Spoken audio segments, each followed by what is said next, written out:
सांगाल काय घटना घडली तुमच्या समोर घटना घडली? आम्ही तिथे गाडीवर रोडच्या पलीकडच्या साईडला साधारणतः 50 मीटर लांब आम्ही उभारलो होतो. उभारल्यानंतर मोठा बॉम्ब स्फोट झाल्यासारखा आवाज आला. आवाज इतका मोठा होता की सगळ्या परिसरात आवाज गेला, मोठा आवाज झाला.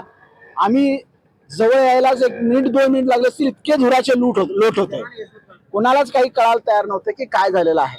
जवळ येऊन पाहिल्यानंतर लक्षात आलं की केदार सिद्धप्पा छत्रे नावाचा, आता माहिती घेतलं तर लक्षात आलं, छत्रे नावाचा युवक तिथे इसम पडला होता. त्याचे जागेवर दोन्ही पाय तुटले होते. स्फोट इतका भीषण होता.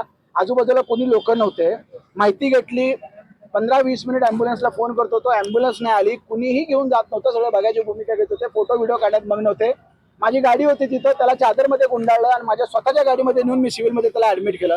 ऍडमिट केल्यानंतर माहिती मिळाली की त्याचा मालक जो आहे फुले, तो इथं सहारा गन हाऊस म्हणून त्याचं दुकान आहे आणि छर्ऱ्याच्या बंदुका तो विकतो करतो, सप्लाय करतो आणि त्याच्यासाठी लागणारे जे गंधक आहे, मटेरियल आहे, जे स्फोटक ज्याच्यामुळे आवाज होता मोठा, त्या गंधकाचा स्फोट झाला असं मालकाचं म्हणणं आहे. आणि मी जेव्हा प्राथमिक त्याच्याकडनं माहिती घेतली तेव्हा त्यांनी असं सांगितलेलं. परंतु मला असं सांगायचं आहे की इथं आजूबाजूला एकच माणूस होता म्हणून 2 पाय तुटले.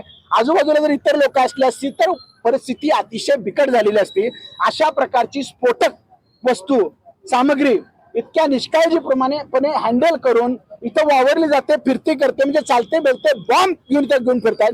कुठेतरी इथं निष्काळजीपणा दिसतोय.